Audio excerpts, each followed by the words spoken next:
बिस्मिल्लाहिर्रहमानिर्रहीम, अस्सलामुअलैकुम and a very good morning. साथ साथ आपको जुम्मा मुबारक कहेंगे एक्सप्रेसो के एक नए एपिसोड के साथ। ये है इमरान हसन। बिल्कुल सब कुछ वैसा ही है। ये है अमला हसन। इस उम्मीद और दुआ के साथ कि आप खैरियत से, आपका दिन अच्छे से शुरू हुआ है। कल एक बात मैं सोच रहा था कि जो ही 15 तारीख गुजरती है ना, उसके बाद जो हमारे सैलरीड क्लास के लोग हैं ना, वो बड़े परेशान भी हो जाते हैं। कल मैं सजेशन दे रहा था लोगों को अपने रेडियो शो के अंदर कि भाई आप आखिरी शॉपिंग होती है महीने की, अगर आपने कुछ करनी हो तो वो ये वाला जो वीकेंड होता है ना, इस पे थोड़े से पैसे रह जाते हैं, अदरवाइज पैसे खत्म हो जाते हैं। वैसे मेरे पास तो इस आखिरी वीकेंड पे भी शॉपिंग के पैसे नहीं बचते और इट हैपेंस। लेकिन मैं कह रहा हूँ कि अगर कुछ थोड़ा बहुत गुजारा रह जाता है ना, तो वो इस पे रह जाता है। तो ये बात हम क्यों करें? ये बात इसलिए करें कि आजकल के दौर में भाई किफ़ायत शारी बहुत ज़रूरी है। अब लोग कहते हैं जी इतनी महंगाई है, किफ़ायत शारी कैसे करें? तो इसका सिंपल सा हल ये है कि इससे पहले हमारे जो खर्चों के ब्रैकेट चल रहे हैं, इसको थोड़ा सा स्क्वीज कर लें और मैनेजमेंट कर लें, फाइनेंशियल मैनेजमेंट कर लें। मैं इस बात से आई डोंट नो,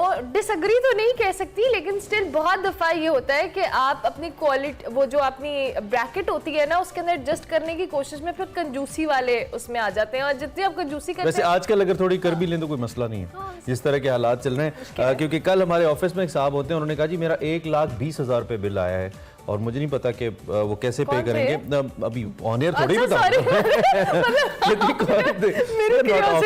अच्छा आपको बता दूंगा मैं, ठीक है। तो ये इसकी वजह है कि लोगों के जो खर्चे हैं वो बढ़ गए हैं और वसाइल कम हैं। खैर, इस वक्त हमने जो बात करनी है वो सबसे पहले हम एयर इंडेक्स की बात कर लेते हैं, क्वालिटी ऑफ लाइफ की बात कर लेते हैं। लाहौर का एयर क्वालिटी इंडेक्स जो है मुसलसल खतरनाक हद तक बढ़ चुका है। महकमा माहौलियात ने सिर्फ जो क्या है ना बुलंदोबाद दावे किए, और स्पेसिफिकली अब ये जो स्मॉग का एलिमेंट है नवंबर में, पहले हमने प्रैक्टिस देखी है कि बहुत जो कह लेना वेदर चेंज होता है और सर्दियां प्रॉपर आती हैं, कोई बारिश होती है, लेकिन इस बार मिड ऑफ नवंबर हो गया है बट स्टिल स्मॉग है, आलूदगी है। इसने लाहौर शहर का वैसे उम्मीद तौर पे मिड नवंबर तक ही चलता है मेरे ख्याल में। नहीं, ये नवंबर के शुरू में खत्म हो जाता है। खत्म हो जाता है, बारिश होती है और अच्छी बारिश के बाद फिर जो प्रॉपर सर्दी है वो नवंबर दिसंबर ही तो मंथ होते हैं, या जनवरी का स्टार्ट होता है। बट अनफॉर्चुनेटली अब ये जिस तरह से क्लाइमेट चेंज का इम्पैक्ट ही कह सकते हैं हम इसको, कि स्मॉग भी है और एयर क्वालिटी इंडेक्स 400 से भी ज्यादा हो गया है लाहौर का, जो कि इंसानों समेत हर जानदार के लिए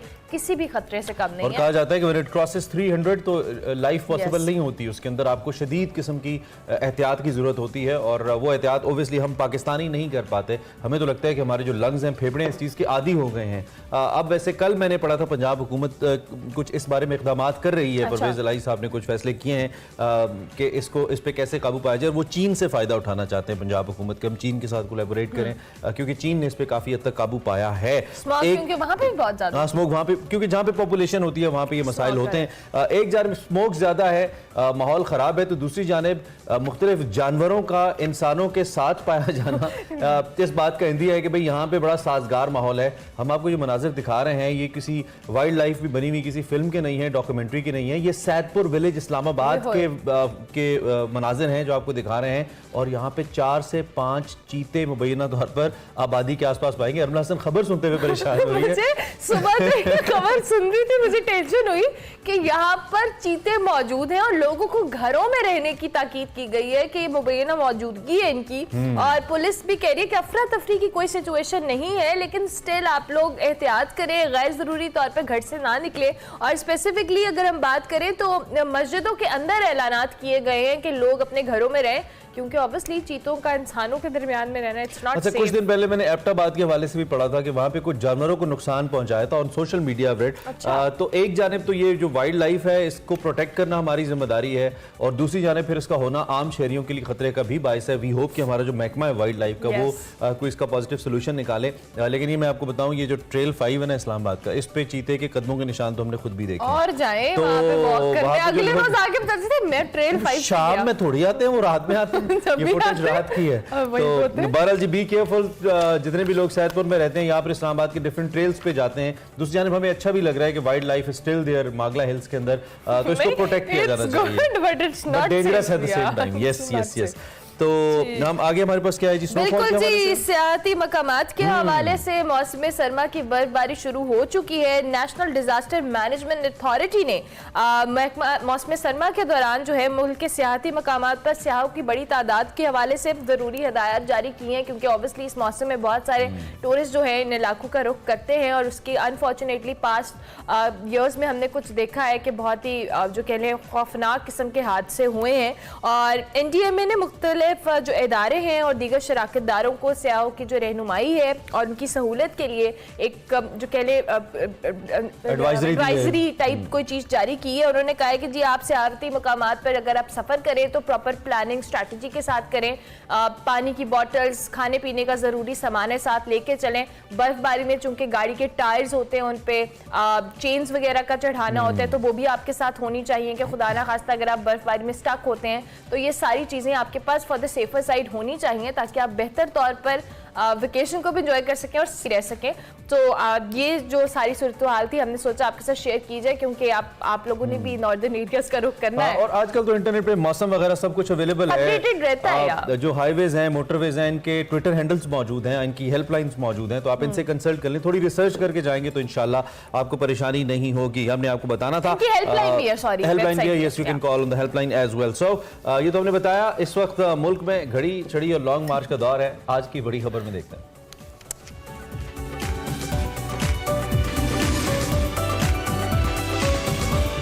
बिल्कुल, घड़ी छड़ी और लॉन्ग मार्च, समझ तो आप गए हैं ना क्या चल रहा है। पाकिस्तान की बात करें हम, PTI का हकीकी आज़ादी मार्च अपनी मंजिल की तरफ रवां दवा है। शाह महमूद कुरैशी साहब, असद उमर साहब जो कि सीनियर रहनुमा हैं तहरीक इंसाफ के इस काफिले के, वो इस वक्त इस्लामाबाद के करीब पहुंच गए हैं। ऐसी इतलात आ रही है। इम्कान ये जाहिर किया जा रहा है कि 21 या 22 नवंबर को ये लॉन्ग मार्च इस्लामाबाद पहुंचेगा। रहनुमाओं को 15 से 20 लाख अफराद का लाने का टारगेट दिया गया था। 15 से 20 लाख मैंने कहा डियर नाज़रीन। तमाम इस हवाले से भी हतमी ऐलान इमरान खान हफ्ते को करेंगे। और लॉन्ग मार्च इस्लामाबाद पहुंचने से पहले सियासी माहौल तो गर्म है ही, ठंडा हुआ ही नहीं था। घड़ी पर भी सियासत हो रही है, इल्ज़ामात भी हैं। इमरान खान ने एक मुझे रास्ते से हटाने के लिए जान से मारना चाहते हैं। लॉन्ग मार्च रोकने के लिए दूसरी जानिब कानूनी महाज भी सरगर्म है। और JUIF के जो रहनुमा है सेनेटर कामरान मुर्तज़ा, उनकी दरख्वास्त पर सुप्रीम कोर्ट ने लॉन्ग मार्च रोकने से इनकार कर दिया है। आला अदलिया ने वाजे कर दिया है कि लॉन्ग मार्च सियासी मसला है, इसे सियासी तौर पर हल किया जाए। लेकिन आज सुप्रीम कोर्ट में इमरान खान के खिलाफ तौहीन अदालत केस समाअत के लिए मुकर्रर कर दिया गया है। चीफ जस्टिस की सरबराही में सुप्रीम कोर्ट का 5 रुकनी बेंच आज समाअत करेगा। केस में वजारत दाखिला ने मजीद शवाहिद भी जमा कराए हैं। इसी सारी सूरत हाल पे हम बात करेंगे जो घड़ी छड़ी और दीगर सियासत है लॉन्ग मार्च की। इस पे समर अब्बास हमारे साथ मौजूद है। समर खुश आमदीद कहेंगे। Thank you very much Samar and a very good morning. I hope you are doing well. ये जो मुल्क की सियासी सूरत हाल है ऑब्वियसली बड़ी जो कह लेना थ्रिलिंग भी है, बहुत तशवीशनाक भी है। एक तरफ लॉन्ग मार्च है, फिर दूसरी जानिब ये जो घड़ी का मामला है सबसे बड़ा मसला है फिलहाल। तो क्या कहेंगे मुल्क छड़ी का भी वैसे मसला बड़ा है जी सब क्या कहेंगे? देखिए ये जो लॉन्ग मार्च है और जो छड़ी है ये आपस में जुड़े हैं, इनका बड़ा गहरा राब्ता है दोनों का आपस में। और जो मामला रह गया घड़ी का तो वो एक डिफरेंट मामला जरूर है, उस पर बाद में बात करेंगे। लेकिन लॉन्ग मार्च की जहाँ तक बात करें तो लॉन्ग मार्च जो है मंगल तक एक्सपेक्टेड है कि इस्लामाबाद पिंडी पहुंचेगा। इस्लामाबाद तो आ ही नहीं रहा है, पिंडी आ रहा है। और जो मैंने कहा ना कि छड़ी और लॉन्ग मार्च का ताल्लुक है, लॉन्ग मार्च पिंडी आ रहा है, इस्लामाबाद नहीं आ रहा। सही सही। तो खान साहब की तरफ से एक्सपेक्टेड यह है कि हफ्ते की शाम खान साहब अनाउंस करेंगे अपना अगला लाएमल पिंडी के हवाले से। और जो उन्होंने फ्रेंच टीवी को इंटरव्यू भी दिया कि उन्हें खतरा है जान से मारे जाने का, उन पे एक और अटैक हो सकता है जिस तरह का पहले वजीराबाद में हुआ था। तो इस जिम्न में परवेज इलाही साहब ने भी गुज़िश्ता रोज खान साहब को जो मेरी इत्तलात हैं उन्हें खबरदार किया है, उन्हें ये मशवरा भी दिया है कि खान साहब हालात अच्छे नहीं हैं, आप पे फिर खुदा न खास्ता कोई अटैक हो सकता है, आपकी सेहत का मामला भी है। तो फिल वक्त आप ऐसा करें कि आप वीडियो लिंक पर खिताब ही करें जिस तरह से आप करते आ रहे हैं वजीराबाद से ऑनवर्ड डीना तक। आप खुद लॉन्ग मार्च में शिरकत मत कीजिए। तो ये परवेज इलाही साहब ने मशवरा दिया खान साहब को। लेकिन खान साहब आपको पता है वो जब करने पे तो वो किसी की नहीं सुनते, चाहे वो होता है ना वो कभी कभार वो अपने आप की भी नहीं सुनते जब वो कोई प्लान कर ले। तो अब देखते हैं कि खान साहब समर, ये जो परवेज इलाही साहब का मशवरा है, ये बतौर उनके कोalition पार्टनर के तौर पे है, सीनियर सियासतदान के तौर पे है, या बतौर वजीर आला इंटेलिजेंस या मालूमात की बुनियाद पे है? आपकी क्या इतलात है? और ये तीनों चीजें इसमें आप शामिल कर लें। और चौथी एक और चीज भी है कि उनके कहीं और अच्छे ताल्लुकात भी हैं जहां वो आ रहे हैं खान साहब, तो उधर से भी जाहिर है ये आया होगा कि भाई आप मेहरबानी करें, अवॉइड करें पिंडी आने से, ये बेहतर एक रविश नहीं है। लेकिन यह है कि इस पे सुप्रीम कोर्ट में आज 5 रुकनी बेंच इसकी समाअत कर रहा है, और इस्लामाबाद हाई कोर्ट के अंदर भी इसकी समाअत है, जहां ताजरों ने, इस्लामाबाद के ताजरों ने एक पिटीशन दायर कर रखी है कि लॉन्ग मार्च और धरनों से कारोबार इस्लामाबाद के अंदर मुतासिर होता है, उनका रोजगार मुतासिर होता है। तो वो पिटीशन भी टेकअप की हुई है इस्लामाबाद हाई कोर्ट ने। लेकिन ज्यादा इम्कान इसी बात का है कि लॉन्ग मार्च के बारे से जिस तरह से सुप्रीम कोर्ट ऑफ पाकिस्तान की तरफ से आया है कि वो सियासी मामला है, इसको वो सियासी तौर पे ही डील करना चाहिए, तो वो इस मामले पे कोई रोल प्ले करने के लिए तैयार नहीं है। लेकिन एक चीज इंटरेस्टिंग जरूर है कि खान साहब से जवाब मांगा गया था उनका कि आपने 25 मई को जो लॉन्ग मार्च किया था, आपको जब बता दिया गया था, जगह का तयन कर दिया गया था, आपने वायलेट करते हुए सुप्रीम कोर्ट के अहकामात को आप कैसे डी चौक पहुंच गए, तो उसमें खान साहब ने अपना तहरीरी जवाब जो जमा करवाया था अपने वकील सलमान अकरम राजा साहब के जरिए, तो उसमें खान साहब ने ये कहा है कि उन्हें पता नहीं लगा था, उन तक ये सुप्रीम कोर्ट के फैसले की इत्तला पहुंची ही नहीं थी कि आना है डी चौक में नहीं आना, बल्कि H9 में आना, जो तहरीरी गारंटी तहरीक इंसाफ ने दी थी। हमारा ये इंटरेस्टिंग जवाब है, इस पे आज देखते हैं सुप्रीम कोर्ट ऑफ पाकिस्तान इस जवाब पे आज करेगी। अच्छा समर, दूसरी जानिब कल वाडा साहब ने एक बड़ा इंपॉर्टेंट इंटरव्यू दिया एक बहुत ही सीनियर सहाफ़ी को, उसमें उन्होंने लॉन्ग मार्च रिलेटेड भी बहुत इंकशाफात किए बकौल उनके। उन्होंने कहा जी कि इमरान खान साहब ये जो सिक्योरिटी के मामला थे ये तो अपनी जगह है ही, लेकिन इमरान खान साहब लॉन्ग मार्च से जान छुड़ाने के लिए भी कोई इस तरह की चीज़ सामने आ सकती है। और उन्होंने इमरान खान साहब के बहुत करीबी साथियों के ऊपर भी उनको कुछ जो कह ले मायूब अल्फाज के साथ कोट किया, और उन्होंने कहा कि ये सांप है और खान साहब को इनसे दूर रहना चाहिए, दीगर मामलात है। आई होप आपने वो इंटरव्यू सुना होगा, देखा भी होगा, क्या कहेंगे उस हवाले से? देखिए, फैसल वाडा साहब तो उन लोगों में से हैं जिन्हें लॉन्च कर दिया जाता है ऐसे किसी खास मौके पर, तो फैसल वाडा साहब को भी ऑब्वियसली लॉन्च किया गया है इस सारे मामले को स्कटल करने के लिए, लॉन्ग मार्च के हवाले से एक राय कायम करने के हवाले से, उसके खिलाफ एक राय कायम करने के लिए। तो आजकल फैसल वाडा साहब जो है वो इस आड़ में कि मैं इमरान खान का बहुत ज्यादा खैर खा हूं, तो वो उनके जो करीबी जितने साथी है ना, वो एक एक करके सबको गिराते जा रहे हैं, सब पे अटैक करते जा रहे हैं। तो अब अगला उनका जो टारगेट है, अगला उनका जो अटैक है, वो प्रेसिडेंट आरिफ अलवी साहब के खिलाफ आने वाला है। इस तरह से वो चेयरमैन सेनेट के खिलाफ भी कुछ चीजें लेके आ रहे हैं। तो वो सब जो लोग खान साहब के करीब थे, एक एक करके सब पे फैसल वाडा साहब जो है बारी बारी उनके नाम लेके उनके हवाले से चीजें जो है वो पब्लिक करते जाएंगे। लेकिन जाहिर है फैसल वाडा साहब के बारे में भी सबको मालूम है कि वो कहाँ से लाइन लेते हैं, वो भी कहाँ के बंदे हैं, किसने उनको बचाए रखा है इतना अरसा, किसने उन्हें लाया तहरीक इंसाफ में, किसने जिताया, व्हाटएवर जो भी है, ये सबको पता है वो कौन है। इसीलिए पाकिस्तान तहरीक इंसाफ की तरफ से फैसल वाडा साहब को पार्टी से उनकी रुकनीयत मुअत्तल की गई। तो समर अकेले नहीं होंगे फैसल वाडा, आने वाले वक्त में कई और फैसल वाडास भी सामने आ सकते हैं अगर ये बात। बिल्कुल ऐसा ही है, बिल्कुल ऐसा ही है, बाकी लोग भी सामने आएंगे पाकिस्तान तहरीक इंसाफ के अंदर। चूंकि आपको पता है इमरान जी की ये बात किसी से ढकी छुपी तो नहीं है कि पाकिस्तान तहरीक इंसाफ को जब इलेक्टोरल पार्टी बनाया जा रहा था तो बहुत से लोग लाए गए थे, वो लोग एस्टैब्लिशमेंट के। समर, हमने जो इससे पहले लॉन्ग मार्च की बात की और पिंडी की बात की है, पिंडी में क्या माहौल है लॉन्ग मार्च को लेकर? मेरा इशारा एस्टैब्लिशमेंट की तरफ है। वैसे तो आइन और कानून के मुताबिक रहने की बात की गई है और कहा गया है कि आइन सुप्रीम है और उसी को फॉलो किया जाएगा, पॉलिटिकल रहा जाएगा। लेकिन अब जब जो ये तारीख पास आ रही है, हमने इससे पहले 27 नवंबर को भी हम डिस्कस कर रहे थे, उसकी भी और फिर लॉन्ग मार्च की भी, तो रावलपिंडी के हवाले से कुछ इतलात हैं? क्या सूरत हाल है, कैसे देखा जा रहा है सारी सूरत हाल को? देखिए इमरान, बात यह है कि गुज़िश्ता रात भी एक मीटिंग हुई है पिंडी में, जिसमें एस्टैब्लिशमेंट के आला हुकाम भी थे और उसमें इसहाक डार साहब थे और ख्वाजा आसिफ साहब वजीर दफा भी उसमें मौजूद थे। मुशावरत हुई है अगले आर्मी चीफ के तकर्रर के हवाले से। आज एक्सपेक्टेड है, चूंकि आज 18 तारीख है और आज एक्सपेक्टेड है कि समरी जो है आर्मी चीफ के तकर्रर के हवाले से वो GHQ से जो नाम भेजे गए हैं या आज भेजे जाएंगे सेक्रेटरी डिफेंस को, तो वहां से आज वजारत दिफा से समरी जो है वो वजीर आजम ऑफिस भेजे जाने का बड़ा कवी इम्कान है। इस हवाले से गुज़िश्ता रात बड़ी तवील मुशावरत भी हुई है और देखते हैं कि कौन से नाम इसमें सामने आते हैं मेरी इसमें इत्तला यही है, असेसमेंट भी यही है कि 3 नाम भेजे जाएंगे, एक आर्मी चीफ के लिए और 2 में से एक नाम ज़ाहिर सेलेक्ट किया जाएगा chairman joint chief of staff committee के लिए। अमूमन 3 नाम भेजे जाते हैं जब आर्मी चीफ का और chairman joint chief of staff committee का तकर्र किया जाता है, लेकिन इस दफा 5 नाम भेजे जाते हैं अमूमन, लेकिन इस दफा 3 नाम भेजे जाने की बात हो रही है।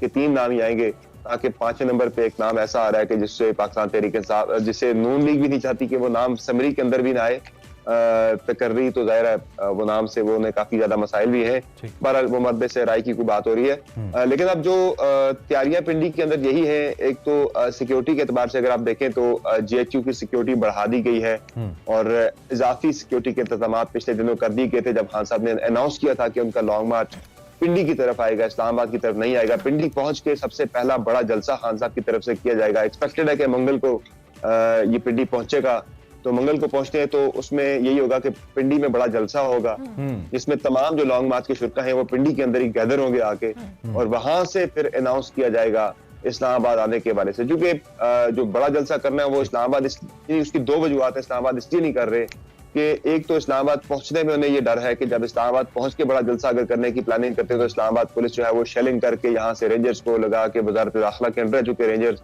तो शेलिंग करके रोक के किसी तरह से थिन ना कर दे, उनको यहाँ पहुंचने, ज्यादा लोगों को पहुंचने ना दिया जाए। दूसरा, पिंडी की एक सिग्निफिकेंस भी है कि पिंडी के अंदर वैसे भी आपको पता है कि मामला जो खान साहब की लड़ाई है वो पिंडी के साथ है, वो इस्लामाबाद के साथ है ही नहीं। ठीक है। अच्छा, हमने एक अपडेट भी देनी है समर, आप जरा हमारे साथ ही रहिएगा। सिंध से एक अपडेट आ रही है। सिंध हाई कोर्ट ने जो है उसको फौरी तौर पर इलेक्शन करवाने की, कराची और हैदराबाद के अंदर फौरी तौर पर इलेक्शन शेड्यूल जारी करने का हुक्म जारी किया है। और दूसरी जानिब आपको ये भी बताएं कि 4 हफ्तों के अंदर इंतखाबात कराने की भी हिदायत की है सिंध हाई कोर्ट ने। जमात इस्लामी और पाकिस्तान तहरीक इंसाफ की ये दरख्वास्तें थी जिस पर इस वक्त जो हाई कोर्ट है सिंध का, उन्होंने अपना हुक्म जारी किया है और उसके मुताबिक फौरी तौर पर हिदायत की गई है कि कराची और हैदराबाद के अंदर फौरी तौर पर इंतखाबात करवाए जाएं। इससे पहले आपको याद है कि मौसम की वजह से, सैलाब की वजह से भी इसको डिले किया गया था और ये बात आई थी सामने कि अभी मुमकिन नहीं है इंतखाबात का कराया जाना। लेकिन ताज़ा तरीन जो खबर हम तक पहुँच रही है वो सिंध हाई कोर्ट के हवाले से है। इस वक्त हम दोबारा एक दफा समर की जानिब जाते हैं और इस पर मजीद आपको आगाह करेंगे इस ब्रेकिंग के हवाले से। समर हमारे साथ मौजूद है। समर, आपसे हम जरूर जानेंगे लॉन्ग मार्च, आपने पिंडी के हवाले से तो बताया जो सूरत हाल है, लेकिन लॉन्ग मार्च को अगर हम डिस्कस करें, लास्ट टाइम जब बड़े अनफॉर्चुनेट वाक़े के ऊपर यह लॉन्ग मार्च जो है इसको पोस्टपोन किया गया था और उसके बाद खान साहब ने खुद इसमें शमूलियत इख्तियार नहीं की, ऑब्वियसली उनकी जो भी हेल्थ इश्यूज थे। लेकिन आपको लगा कि अब जो दोबारा से लॉन्ग मार्च शाह महमूद कुरैशी और असद उमर की ज़ेर क़यादत आगे रवा दवा है, अब खान साहब की गैर मौजूदगी में क्या लॉन्ग मार्च के अंदर लोगों का मोबिलाइज होना या उनकी वही जो कह ले इंथुजियाज्म होना, आपको वो नजर आया इस लॉन्ग मार्च के अंदर? देखिए, है तो ये अमला जो लॉन्ग मार्च है ये बड़ा ही यूनिक और बड़ा डिफरेंट किस्म का लॉन्ग मार्च है। मैंने बहुत से लॉन्ग मार्च कवर किए। मैंने पीपल्स पार्टी का जो बिलावल का लॉन्ग मार्च था वो भी मैंने कवर किया। मैंने मरियम नवाज और जो हमजा शहबाज ने किया था लॉन्ग मार्च, मैंने वो भी कवर किया। इससे पहले कई लॉन्ग मार्चेस मैंने कवर किए हैं। लेकिन ये जो लॉन्ग मार्च है ये बड़ी यूनिक नोयत का है कि इसमें आप देखें कि सिर्फ कंटेनर जो है वो अगले स्टेशन पे आ जाता है, साथ इतने लोग नहीं आते। जिस शहर में आके इतनी जलसे हो रहे हैं, बेसिकली जो स्टेज है, जो कंटेनर है, उसे मूव किया जाता है एक शहर से दूसरे शहर में। वो कंटेनर पहुंचता है, उसी कंटेनर के साथ लोग इकट्ठे हो जाते हैं उसी इलाके के, एंड देन वहां पे जलसा होता है और फिर वो लोग अपने घरों को चले जाते हैं सारे। फिर कंटेनर अगले स्टेशन पे पहुंचाया जाता है, वहां पे लोग इकट्ठे होते हैं, एक स्टेज बनता है। बेसिकली ये जलसे हैं, ये एक के बाद दूसरा GT रोड के ऊपर जलसे करते हुए ये इस्लामाबाद की तरफ बढ़ते आ रहे हैं। लॉन्ग मार्च की डेफिनेशन इज क्वाइट डिफरेंट। उसमें तो आपका पूरा काफिला एक मूव हो रहा होता है जिसमें लोग आपके परमानेंट उस लॉन्ग मार्च के अंदर शामिल होते हैं। जहां रुकते हैं सारे वहीं पे रात को रुकते हैं और जब मूव होते हैं तो सारे वहीं से एक साथ मूव होते हैं। यहाँ तो मसला ये था कि खान साहब रात को चले जाते थे वापस लाहौर और फिर सुबह आते थे। वो जब दोपहर में आके शिरकत करते थे लॉन्ग मार्च में, फिर लोग उधर के लोकल लोग आके शिरकत करते थे, फिर वो लॉन्ग मार्च अगले स्टेशन पे आता था। ऐसा नहीं होता। लॉन्ग मार्च जिस शहर से चलता है उस शहर से एक वो बड़ा एक काफिला लेके चलता है। वो सारे लोग जो वहां से चलते हैं वो लेके लॉन्ग मार्च को पहुंचते हैं जो भी उनकी डेस्टिनेशन होती है। तो ये बेसिकली जलसे हैं, इसे लॉन्ग मार्च कहा नहीं जा सकता। और सबर हम कह सकते हैं कि इसका वो इम्पैक्ट जो एक्सपेक्ट करिए PTI वो फिर नहीं आ रहा। आपका इशारा इस जाने पे कि वो नहीं आया, वो आ ही नहीं सका। देखिए, खान साहब जब लाहौर से निकले थे, ही वॉज एक्सपेक्टिंग कि वो इतना बड़ा लॉन्ग मार्च होगा जिस तरह का आपको याद है कि जजेस बहाली की तहरीक में था कि जब वो गुजरांवाला पहुंचेंगे तो इस्लामाबाद की गवर्नमेंट जो है उसकी काम पे टांग जाएंगी। लेकिन वो नहीं हुआ। वो इम्पैक्ट जो है ये लॉन्ग मार्च क्रिएट नहीं कर सका था। खान साहब को लगा था कि लॉन्ग मार्च की स्ट्रेंथ देखते हुए जी समर, मुझे ब्रेकिंग न्यूज की जानिब जाना है। आपके तजिए का बहुत शुक्रिया, आप हमारे साथ मौजूद रहे। सीनियर सहाफी समर अब्बास साहब अपना तजिया हमारे सामने रख रहे थे। इस वक्त आपको एक बार फिर ब्रेकिंग न्यूज के हवाले से आगाह करें। सिंध हाई कोर्ट ने बल्दियाती इंतखाबात में ताखीर के लिए दरखास्तें मंजूर कर ली हैं। ताज़ा तरीन अपडेट ये आ रही है, अदालत ने जमात इस्लामी और पाकिस्तान तहरीक इंसाफ की दरखास्तों पर फैसला सुना दिया है। इस वक्त हमारे साथ नासिर भट्ट हमारे कोरेस्पोंडेंट मौजूद हैं, उनसे बात करते हैं और पूछते हैं कि इस हवाले से क्या ताज़ा तरीन अपडेट है। नासिर, थैंक यू, आपने ज्वाइन किया। क्या ताज़ा तरीन अपडेट है इस खबर के हवाले से? देखिए, अगर हम बात करते हैं बल्दियाती इंतखाबात के हवाले से जमात इस्लामी और PTI की दरखास्तें जो थी वो ताखीर के खिलाफ थी। जो बल्दियाती इलेक्शन में हुकूमत की जानिब से ताखीर हो रही थी और बार बार खतूत लिखे जा रहे थे इलेक्शन कमीशन को कि सैलाब है, सिक्योरिटी फराम नहीं कर सकते, खदशात हैं, हसास पोलिंग स्टेशन मौजूद है। 14 नवंबर को इस पर जो है वो फैसला chief justice Sindh high court justice Ahmed Ali Shaikh ने दलाइल सुनने के बाद जो है वो मंजूर महफूज किया था और आज ये फैसला जो है वो सुना दिया गया है। अदालत ने जमात इस्लामी और PTI की ताखीर के खिलाफ जो दरखास्त थी बल्दियाती इंतखाबात की वो मंजूर कर ली है और हुकूमत Sindh chief secretary IG Sindh को ये हुक्म दिया है कि वो सिक्योरिटी फराहम करे। इसके अलावा इलेक्शन कमीशन को 4 हफ्तों में जो है वो शेड्यूल कराने का, बल्दियाती इंतखाबात कराने का जो है वो हुक्म दिया है और शेड्यूल के ऐलान का भी हुक्म दिया है सिंध हाई कोर्ट ने। ये सिंध हाई कोर्ट ने मुख्तसर फैसला सुनाते हुए जमात इस्लामी और PTI की दरखास्त मंजूर करते हुए जो MQM की दरखास्त थी उसे मुस्तरद कर दिया है। ठीक है नासिर, बहुत शुक्रिया। आपने हमें, नासिर भट्ट हमारे नुमाइंदे हमें आगाह कर रहे थे। अदालत ने इलेक्शन कमीशन को 4 हफ्तों में इंतखाबात कराने की हिदायत जारी की है। जमात इस्लामी और पाकिस्तान तहरीक इंसाफ की दरखास्तें थी और कराची में सिंध हाई कोर्ट ने हिदायत की है कराची और हैदराबाद में कि इंतखाबात कराए जाएँ। आने वाले बुलेटिन में इस हवाले से आपको मजीद भी आगाह करते रहेंगे। इससे पहले आप सुन रहे थे समर अब्बास का तजिया जो कि पाकिस्तान की सियासी सूरत हाल के बारे में था। इस पर भी बात होती रहेगी। एक ब्रेक लेते हैं, ब्रेक के बाद आप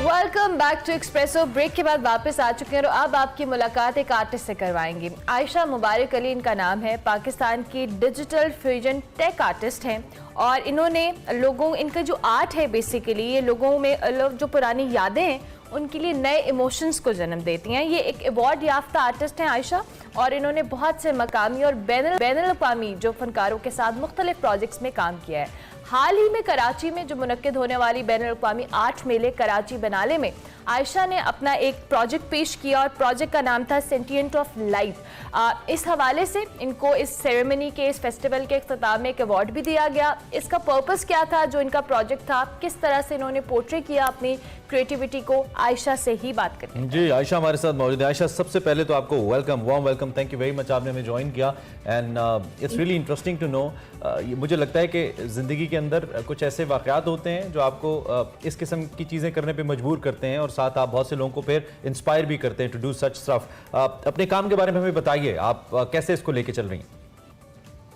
बिल्कुल, first of all thank you for having me. और ये बिल्कुल ये काम 1.5 साल से मैं कर रही हूँ, जो सेंटिएंस ऑफ लाइट प्रोजेक्ट की आपने बात की। ये जो टॉपिक है ये लाइट पोल्यूशन के ऊपर पूरा प्रोजेक्ट बेस्ड है और जब से मुझे क्यूरेटर ने कॉल की थी उस वक्त से मैं इस पर हूँ और ऑब्वियसली इसके पीछे एक पूरी टीम है।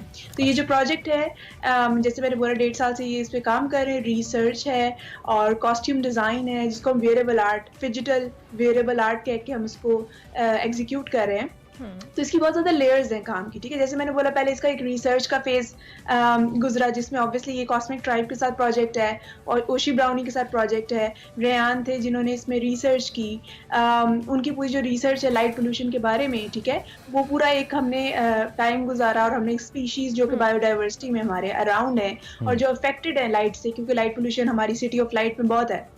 कराची की बात की गई है इस प्रोजेक्ट में। तो ये प्रोजेक्ट हमारे ही सिटी से बहुत रेलेवेंट है, ठीक है। अगर मैं इसकी बात करूं कि रेलेवेंस क्या है, तो वो जो रेलेवेंस है उसकी हमारी शहर से बहुत ज़्यादा है।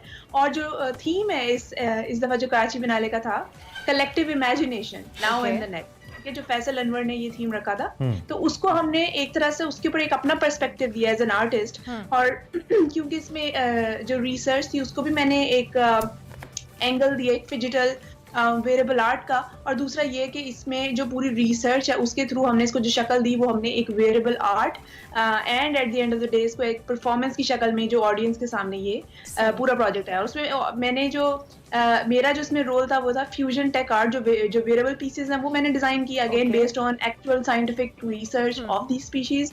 और दूसरा ये कि पूरे प्रोजेक्ट की जो क्रिएटिव डायरेक्शन है, जो रिसर्च जो रेहान ने की उसको एक शक्ल देना, तो ये मेरा एक्चुअली इसमें अच्छा आयशा, आपने रेलेवेंसी की बात की। दुनिया भर के अंदर हम लाइट को बहुत आइडियलाइज करते हैं, हम उससे इंस्पायर होते हैं, हम वाटर पोल्यूशन की बात करते हैं, एयर पोल्यूशन की बात करते हैं, बट रोशनी की आलूदगी इतनी ज़्यादा हमारे फोकस में नहीं होती और हम इससे बल्कि इसको आइडियलाइज करते हैं। आपकी जिस तरह से आपने कहा एक रिसर्च का फेस था, फिर आपने उसको पोर्ट्रे किया, सो ये जो रोशनी की आलूदगी है इसके बारे में बात करना कितना ज़रूरी है? देखें, बिल्कुल ये आपकी बहुत अच्छी बात है। और क्योंकि हम दूसरी पोल्यूशंस का नाम तो फिर भी सुनते हैं, जैसे एयर पोल्यूशन है, लैंड पोल्यूशन है, वाटर पोल्यूशन है, बट लाइट पोल्यूशन के बारे में कोई अभी इसलिए नहीं सोचता क्योंकि एक थोड़ी न्यू टर्म है, ग्लोबली भी एक न्यू टर्म है, ठीक है। लेकिन क्योंकि आप देखें आजकल हर कोई सेल फोन का यूज बहुत ज्यादा करता है, ठीक है। हम लोग लैपटॉप के आगे जितना बैठते हैं शायद ही हम किसी इंसान से एक्चुअल इंटरेक्ट उतना करते होंगे। तो हमारा जो प्राइमरी मोड ऑफ कम्युनिकेशन है that actually relies on the light, okay.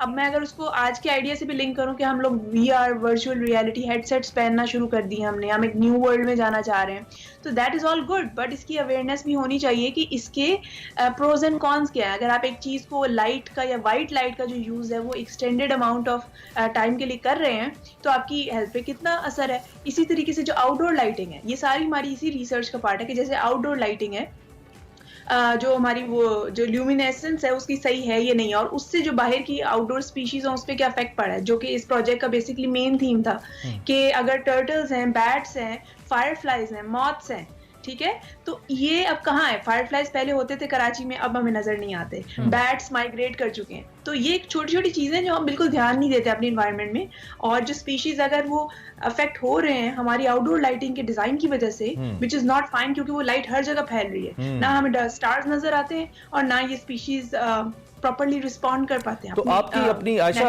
आपकी अपनी पर्सनालिटी का कितना इम्पैक्ट है इस आर्ट के ऊपर, इसको आप लेके चल रही हैं? क्योंकि आप अंधेरे की बात कर रही हैं, लोग यूजुअली रोशनी को फोकस करते हैं। दिस इज रियली इंटरेस्टिंग, पहली बात। दूसरी बात ये कि क्या आपका काम यहाँ पे लोगों को समझ आ पाया, आप अपनी रिसर्च को एलेबोरेट कर पाए थ्रू योर आर्ट? आपको लगता है कि आपका मकसद पूरा हुआ या हो रहा है? बिल्कुल, एक्चुअली मैं जो हूँ एज अ आर्टिस्ट अभी तक जिन थीम्स को एक्सप्लोर करती हुई आई हूँ बिफोर दिस, वो यही था कि मैं आइडेंटिटी पे काम करती हूँ, human identity and identity of any living being, कि वो आइडिया ऑफ जो सेल्फ है हम लोग किस तरीके से उसको हर दिन चेंज करते हैं, ठीक है। तो मेरा ये एक ओवरऑल थीम है जिसकी मैं बात कर रही हूँ।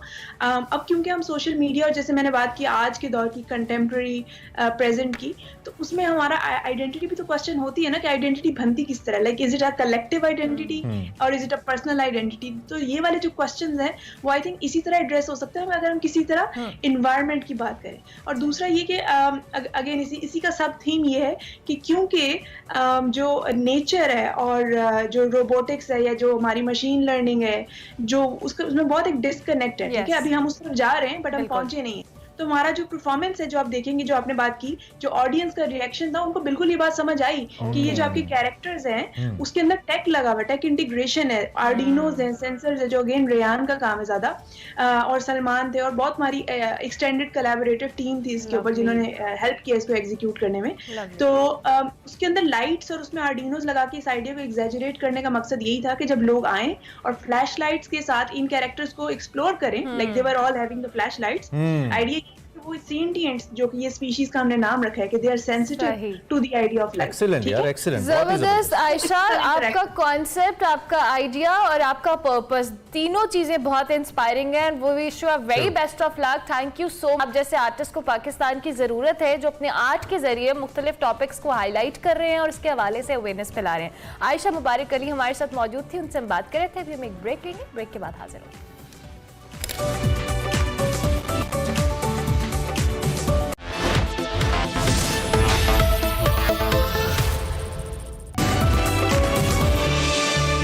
Welcome back to Express. अब कुछ हेल्थ के हवाले से बात करते हैं और प्रोग्राम के शुरू में भी हमने जिक्र किया था पाकिस्तान समेत दुनिया भर में एंटीबायोटिक्स अवेयरनेस वीक मनाया जा रहा है। इसको बुनियादी तौर पर इसके मनाने का जो मकसद है वो एंटीबायोटिक्स के हवाले से कि इसका इस्तेमाल सिर्फ बैक्टीरियल इन्फेक्शंस में किया जा सकता है। बाज़-औक़ात लोग सिर्फ मेडिकेशन की जानिब जाते हैं और पाकिस्तान जैसी सोसाइटीज़ में ये ट्रेंड ज़्यादा पाया जाता है। वायरल इन्फेक्शन में ये दवाएँ जिनको हम एंटीबायोटिक्स कहते हैं अमूमी तौर पर मुफीद नहीं होती हैं, इसलिए इन वायरल इन्फेक्शंस के अंदर एंटीबायोटिक का इस्तेमाल नहीं करना चाहिए।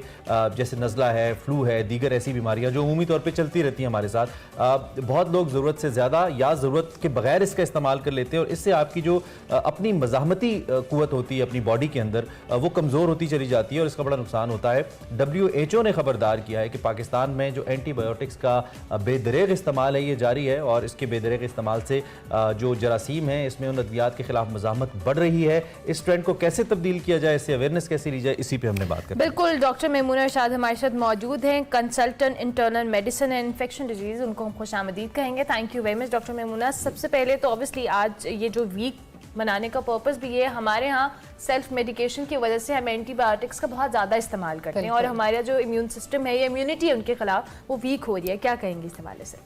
सबसे पहले ये कि एंटी माइक्रोबियल इसमें बहुत सारे जरासीम आ जाते हैं। जिस तरह इन्होंने कहा, आपके पास वायरसेस, बैक्टीरिया, फंगस, पैरासाइट्स जितने भी हैं जरासीम, वो सब माइक्रोब्स में आते हैं और उनके ख़िलाफ़ हमारी बॉडी रेजिस्टेंस नहीं बनाती, वो ख़ुद अपने आप को रेजिस्टेंट बना लेते हैं जब आप उनको बेदरेक लगातार आप एंटीबायोटिक देते हैं जो कि उनके लिए उन पे असरअंदाज नहीं करते।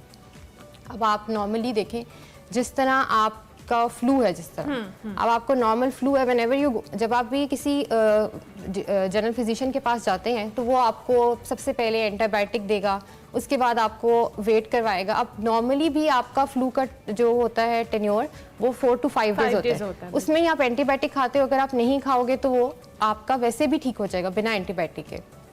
दूसरी बात है अवेलेबिलिटी ऑफ एंटीबायोटिक। पूरी दुनिया में एंटीबायोटिक्स आर अवेलेबल जब आप उनको एक डॉक्टर की प्रेस्क्रिप्शन दिखाते हो, लेकिन पाकिस्तान में ऐसा कुछ भी नहीं है। सो आप जाओ डॉक्टर को, बड़े से बड़ी एंटीबायोटिक कोई भी ब्रांड का आप उनको बताओ and they will give you without even seeing a prescription. आप कार्डियोलॉजी की मेडिकेशन नहीं ले सकते, आप फ्लू की मेडिकेशन नहीं ले सकते विदाउट अ प्रिस्क्रिप्शन, क्योंकि उन्होंने कहा कि इसके हेल्थ हैजर्ड्स है। लेकिन एंटीबायोटिक के बारे में इस तरह की कोई अभी तक ऐसा कोई लॉ, ऐसी कोई पॉलिसी अभी तक नहीं बनी। अच्छा, पॉलिसी है ही नहीं हमारे यहाँ पर, कोई प्रिस्क्रिप्शन बेस्ड एंटीबायोटिक की सप्लाई में कोई पॉलिसी नहीं है, कोई लॉ नहीं है ऐसा। जबकि दूसरी दुनिया में, मुल्क में अच्छे सेटअप्स में आप बगैर प्रिस्क्रिप्शन के, स्पेशली डॉक्टर के जिसका PMDC नंबर एटलीस्ट उस पर लिखा हो, जिसको पता हो कि उसने किस चीज़ के लिए दवाई दी है। दवाई का इन्फेक्शन का इशू ये है कि वो कौन सी साइट पे है, किस जरासीम ने उसको किया है और वो कितनी देर तक उसे एंटीबायोटिक लेनी है। ये सब चीज़ें हर एक बीमारी में डिफरेंट हैं। हर एक आपको डोज पता होनी चाहिए एंटीबायोटिक की, ड्यूरेशन कितनी आपने उसको देनी है, कितने दिनों के लिए देना है और किस चीज़ के लिए देना है, ये सब पता ये सब। और अच्छा डॉक्टर साहब, नॉर्मली हमारे यहाँ बड़ी प्रैक्टिस है कि एक शख्स को किसी दवाई से आराम आया तो वो अगले 10 बंदों को बता दे कि मुझे फलानी दवाई है, उससे मुझे आराम आया था, तुम्हें भी आ जाएगा। और हम ये नहीं देखते कि हर एक का बॉडी, हर एक का इन्फेक्शन का जो कह लें क्राइटेरिया या जो भी चीज़ है वो डिफरेंट होती है, इंटेंसिटी डिफरेंट होती है। सो इसमें लोगों को अवेयरनेस कितनी ज़रूरी है और फिर अगर आप ज़्यादा इस्तेमाल करें तो उसके नुकसानात क्या हो सकते हैं? अब इशू ये है कि जब आप लोगों को बताते हैं ना कि गो एंड आप कुछ टेस्ट करा लें बिफोर स्टार्टिंग एंटीबायोटिक, तो दे से कि आपके ना टेस्ट पे बहुत पैसे लगते हैं, इससे बेहतर है कि आप ना हमें लिख दो दवाई। तो हम, लेकिन अभी हम लोग इतना, आपके अच्छे हॉस्पिटल में होता है कि एंटीबायोटिक स्टीवर्डशिप कमेटी जो देखती है कि कौन सी एंटीबायोटिक कितना यूज़ हो रही है, उसका किस तरह से इस्तेमाल हो रहा है और कितना चल रही हैं। अब हुआ ये कि जब उन्होंने देखा, उन्होंने कहा कि अगर आप बगैर टेस्ट के एंटीबायोटिक यूज़ करो तो उसका खर्चा उससे बहुत ज़्यादा आ जाता है अगर आप टेस्ट के मुताबिक एंटीबायोटिक यूज़ करो। इस तरह आपको पता है, जिस तरह आपको बैक्टीरिया को टारगेट किलिंग ही करनी है, आप एक ब्रॉड स्पेक्ट्रम लेते हो जो कि मिनिमम भी अब आज से सस्ती में एंटीबायोटिक है 500 रुपये या 400 रुपये की, आपने सुबह शाम खानी है, सुबह दोपहर शाम खानी है, 7 डेज़ के लिए खानी है। इससे बेहतर है कि गो एंड आप एक टेस्ट करा लो 500 या 600 रुपये का, एक डॉक्टर को दिखा लो रादर देन एक फार्मासिस्ट के पास आप जाओ, उससे को मुझे गला खराब है, यहाँ पर ये भी है, यू गो टू अ अच्छा फार्मासिस्ट। डॉक्टर मेमुना, एक तो हम ये कर रहे हैं जो आप और हम बैठ के करें कि लोगों को अवेयर करें कि ये चीज़ ठीक नहीं है, अपने तौर पे एंटीबायोटिक्स मत लीजिए, डॉक्टर से प्रिस्क्राइब कराइए टेस्ट के जरिए। इसमें हुकूमती सतह पे जो हमारे सेहत के महकमे हैं, आप चूंकि खुद हॉस्पिटल में सर्व भी करती हैं, वो क्या कर सकते हैं? क्या इसमें कोई कानून साजी की जरूरत है? अवेयरनेस की तो बात हम कर ही रहे हैं और अवेयरनेस की भी ज्यादा जरूरत है, आप कैसे देखती हैं? बिल्कुल बिल्कुल, जिस तरह मैंने भी आपको कहा कि प्रिस्क्रिप्शन बेस्ड आपकी ड्रग्स जो है ना वो आपको अवेलेबल होनी चाहिए। अगर कोई बहुत ही, जिस तरह आप सबसे, हमें रेजिस्टेंस का मसला ही क्या है, आपकी पाइपलाइन में एंटीबायोटिक्स हैं ही कम। आहिस्ता आहिस्ता जब बैक्टीरिया अपने आप को रेजिस्टेंट करते जाएंगे, आपकी एंटीबायोटिक पीछे से आ नहीं रही, तो जो जितनी एंटीबायोटिक अवेलेबल हैं एक टाइम आएगा जब वो ख़त्म हो जाएंगी, फिर आप क्या करोगे मरीजों का?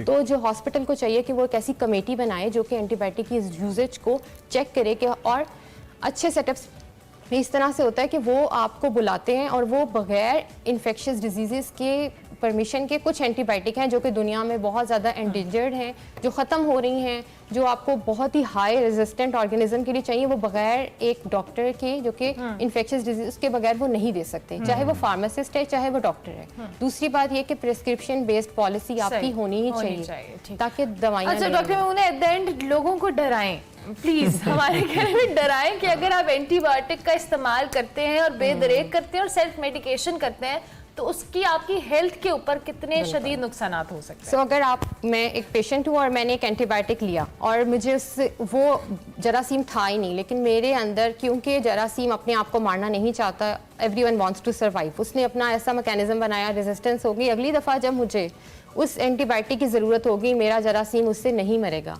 वो इतना स्ट्रॉन्ग हो गया है, और उसको स्ट्रैटेजी समझ आ गई। They normally fight back, everyone fights back, no one wants to die, कोई आपको मारना नहीं चाहता, मरना नहीं चाहता। तो होता ये है कि विद टाइम आपका हॉस्पिटल स्टे लंबा होता है, आपकी मोर्टेलिटी बढ़ जाती है, आपकी कॉस्ट बढ़ जाती है। हर एंटीबायोटिक जो दूसरे से ज़्यादा है, जिसका स्पेक्ट्रम ब्रॉड है, उसकी प्राइस भी ज़्यादा है, उसके साइड इफेक्ट्स भी ज़्यादा है। बिल्कुल ठीक है, बिल्कुल ठीक है। Doctor Memuna, thank you very much for your presence and for coming. आपने बातें सुनी हैं एक हेल्थ प्रोफेशनल की, इनका ये कहना है कि खुद से किसी भी दवाई को आप इस्तेमाल मत कीजिए और किसी की दवाई को भी अपने ऊपर इस्तेमाल मत कीजिए, किसी डॉक्टर से प्रिस्क्राइब करवाइए। एक छोटा सा टेस्ट आपकी मुश्किलात को बचा सकता है, कम खर्चा आता है एज कम्पेयर टू अगर आप एंटीबायोटिक्स एग्जैक्टली। और सेल्फ मेडिकेशन की तरफ बिल्कुल ना जाएं जब तक डॉक्टर आपको प्रिस्क्राइब ना करे। जनाब ब्रेक लेते हैं, ब्रेक के बाद आते हैं।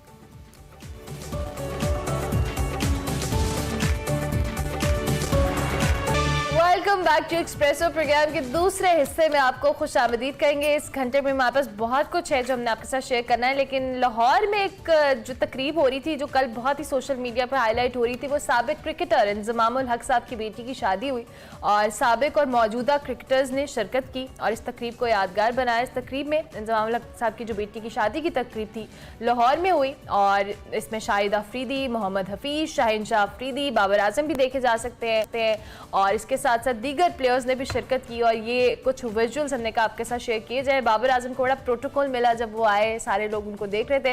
ये मैंने तो एक्चुअली फोटोग्राफर के पेज पे सारे विजुअल्स देखे थे, बट स्टिल बड़ी रंगारंग तकरीब थी उनकी बेटी की शादी की और शाहीन शाह अफरीदी और शाहिद अफरीदी दोनों साथ में आए। ये विजुअल्स भी आते हैं जी बिल्कुल, ये ससुर और दामाद का ताल्लुक भी है दोनों अफरीदीज के दरमियान में। और वर्ल्ड कप के बाद, वर्ल्ड कप के इवेंट के बाद पहली दफ़ा जब खिलाड़ी हमें मंजर आम पे नजर आए, खासतौर पे हमारे स्टार प्लेयर्स जिसमें Babar Azam the captain, the king, and उनके साथ शाहीन शाह अफरीदी भी शामिल है। हमारी बेस्ट विशेज़ हैं इंजमामुल हक साहब की साहबजादी के लिए। इंजमामुल हक साहब हमारे legend cricketer, test cricketer, Pakistan के साबिक कप्तान और ग्रेट बैट्समैन रहे हैं और बहुत सारे सीनियर यहाँ पे प्लेयर्स को, साबिका और मौजूदा प्लेयर्स को देख के हमें बहुत अच्छा लगा। तो हमने कहा इस खुशी की घड़ी में इंजमाम भाई को मुबारकबाद दी जाए कि अल्लाह उनकी जो साहबजादी हैं, उनकी ज़िंदगी का जो सफ़र है उसमें बहुत सारी खुशियाँ लेकर आए। आगे बढ़ते हैं और एक और अच्छी खबर और पॉजिटिव नोट मुजफ्फरगढ़ के हवाले से है। जो लोग एडवेंचर स्पोर्ट्स का शौक़ रखते हैं उनके लिए इस खबर हमेशा से दिलचस्पी का बायस होती है। थर्ड डेजर्ट जीप रैली का आगाज़ हो गया है। पहला मरहला अगर हम आपको बताएं तो उसमें 150 से ज़ायद गाड़ियों की रजिस्ट्रेशन कराई गई है।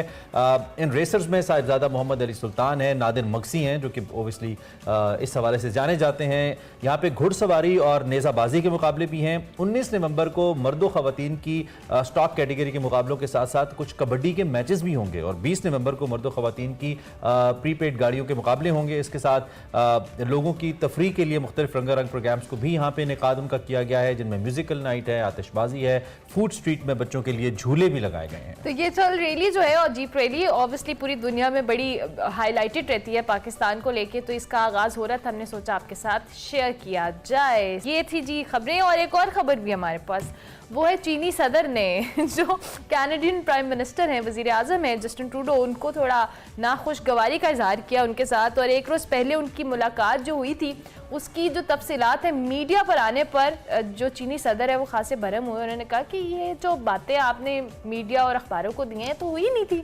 सो ये आप विजुअल में देख सकते हैं। आप चीनी जबान में डांट दिया उन्होंने उनको। वैसे कैसे डांट दिया? वैसे कुछ कदर सिफारती जबान नर्म होती है हमेशा, मतलब जब भी गिला भी किया जाता है, लेकिन प्रेसिडेंट शी के हवाले से कल हम ये देख रहे थे, जब ये विजुअल सामने आए तो ऐसा लगता है कि वो नाला नजर आते हैं प्राइम मिनिस्टर ट्रूडो से कुछ इंटरनल डिस्कशंस को लेकर, जिसमें उन्होंने कुछ ऐसे अल्फाज का इस्तेमाल किया जो उमूमी तौर पर सिफारती सतह पर हमें देखने में नहीं आता। प्रेसिडेंट शी के हवाले से आपको बताएं, चीन के सदर हैं एंड प्रेसिडेंट फॉर लाइफ हैं अपनी पार्टी के और चीन के, और इनको चीन की आवाम बहुत पसंद करती है, चीन में बहुत मकबूल हैं, पाकिस्तान में भी बहुत मकबूल हैं, चूँकि पाकिस्तान और चीन के बरादराना ताल्लुकात हैं और पाकिस्तान में भी प्रेसिडेंट शी के लिए बहुत ज़्यादा इज्जत और एहतराम मौजूद है। लेकिन ये एक विजुअल है जिसने सिफारती सतह के ऊपर बाकायदा लग रहा है बच्चा सुन रहा है, मुख्तलिफ किस्म के सवालात पैदा किए हैं, जो आप देख रहे हैं इस वक्त कैनेडियन प्राइम मिनिस्टर और चीनी सदर आपस में गुफ्तगू का तबादला कर रहे हैं। बहरहाल it's eight the same time जब सिफारती सतह पे इस तरह कैजुअली बात होती है और दो बड़े ममालिक आपस में बात कर रहे होते हैं उनके सरबराहान, तो हमने कहा आपसे शेयर किया जाए। खैर आगे बढ़ते हैं, we have the segment next. बिल्कुल, सियासी इंतहा पसंदी पे बात। यस, माइंड मैटर्स में फैरा फैज और वकात अहमद मलिक का बात करें तो देखते हो guys. Thank you so much Armala and Imran.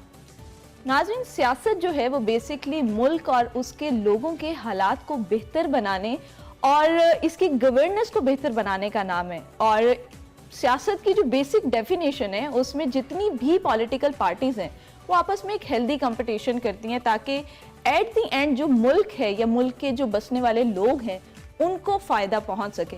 लेकिन वकार साहब, पिछले कुछ दिनों से, कुछ अरसे से बेसिकली हम ये चीज़ देख रहे हैं पाकिस्तान में ख़ास तौर पे कि जो पॉलिटिकल एक्सट्रीमिज़म है वो काफ़ी हद तक बढ़ चुका है।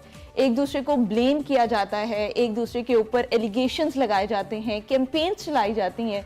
तो आपको क्या लगता है कि ये जो पॉलिटिकल एक्सट्रीमिज़म है इस पे किस हद तक काबू पाया जा सकता है? बात यह है कि सियासत जो है वो बड़ी मुकद्दस और बड़ी खूबसूरत शोबा है, और अनफॉर्चुनेटली हमारे यहाँ सियासत जो है उसको कुछ नेगेटिव कॉन्नोटेशन में भी इस्तेमाल किया जाता है कि सियासत, तुम बड़ी सियासत कर रहे हो, ये इस हवाले से कोई इतना पॉजिटिव इस्तेमाल नहीं किया जाता। हालांकि पॉलिटिकल साइंस जो है वो बहुत ही एक खूबसूरत सब्जेक्ट है और सियासत जो है वो बहुत ही खूबसूरत शोबा है जो कि ह्यूमन या इंसानों की खिदमत से बड़ी बराह रास्त जुड़ा हुआ है।